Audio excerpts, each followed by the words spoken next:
ปป.ลาวมีผลสำเร็จในหลวงหลายอย่างในการบรรลุเป้าหมายแผนพัฒนาเศรษฐกิจสังคมแห่งชาติครั้งที่9ในผลสำเร็จดังกล่าวนั้นได้วางรากฐานที่เข้มแข็งให้แก่การหันเป็นประเทศที่มีรายได้ปานกลาง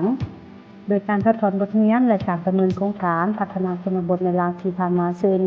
ธนาคารโลกโครงการพัฒนาจากประเทศมีผลบวกและคอยก้าว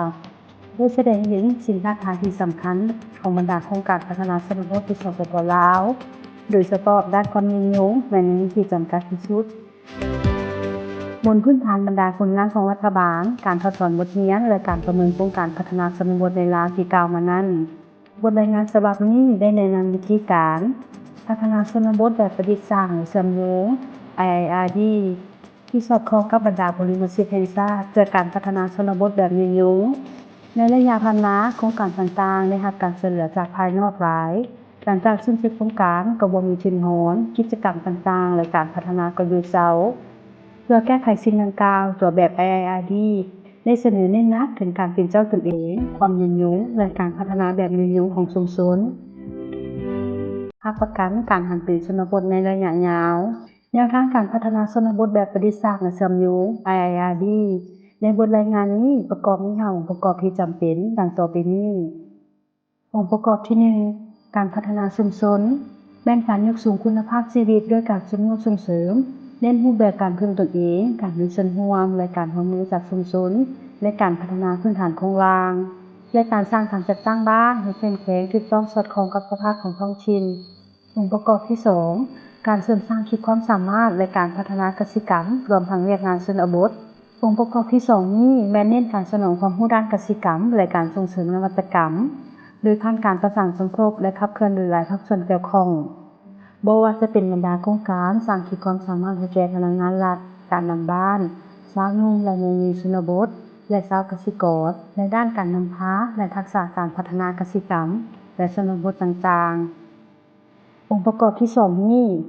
ได้เน้นหนักให้มีการนำใช้ศูนย์ฝึกอบรมที่มีอยู่เป็นจุดศูนย์กลางในการสร้างผู้นำด้านเวียกงานพัฒนาชนบทเช่นสร้างหลักสูตรสำหรับผู้เฮ็ดเวียกด้านพัฒนาชนบทและจัดฝึกอบรมอย่างเป็นปกติโดยการนำใช้หลักสูตรนี้ให้ผู้นำท้องถิ่นพนักงานรัฐและบรรดาวิชาการของผู้ร่วมพัฒนาองค์ประกอบที่ 3แม่นการพัฒนากสิกรรมเพื่อยุแห่งการเติบโตชนบทแบบยืนยงผ่านความก้าวหน้าด้านเทคโนโลยีโครงสร้างพื้นฐานสำหรับการผลิตและการคุ้มครองการผลิตกสิกรรมตามที่สิทธิและยืนยงชาวเกษตรกรสามารถลดความต้นทุนและเพิ่มกำไรได้ตัวอย่างแผนดำเนินงานของการผลิตพืชผักข้าวและงัวเป็นสินค้าองค์ประกอบ 4 สหกรณ์กสิกรรมการผลิตโดยสหกรณ์สามารถลดความต้นทุนผ่านหลักการเศรษฐกิจขนาดหรือ Economy of Scale สหกรณ์สามารถกำหนดราคาที่เหมาะสมแก่ชาวเกษตรกรโดยผ่านอำนาจการต่อรองแบบรวมกลุ่มกับตลาดฉะนั้นจึงจำเป็นต้องมีการพัฒนาสหกรณ์และส่งเสริมให้พวกเขาสามารถทำการผลิตและเฮ็ดธุรกิจกสิกรรมและกิจกรรมของตรงส่งมูลค่าเช่นตั้งแต่กระบวนการผลิตการกระจายสินค้าและการตอบสนองความต้องการของผู้บริโภคองค์ประกอบที่ 5การคุ้มครองโครงการและประสิทธิภาพองค์ประกอบนี้เป็นโครงการดำเนินงานพื้นฐานสนับสนุนการคุ้มครองโครงการการติดตามและการประมวลผลที่มีระบบการประสานงานแบบมีส่วนร่วมหรือ Co-PM ในทุกระยะของการจัดตั้งปฏิบัติโครงการ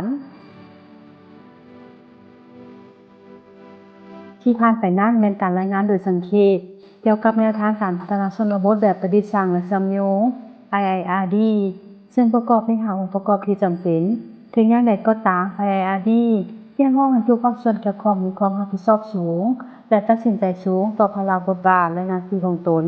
เพื่อจะประกอบส่วนในเรียกงานการพัฒนาชนบทในระยะใหม่ของสปป.ลาวสำหรับรายละเอียดของแต่ละองค์ประกอบนั้นท่านสามารถเข้าศึกษาเพิ่มเติมอยู่บนรายงานของพวกเราได้ขอบใจ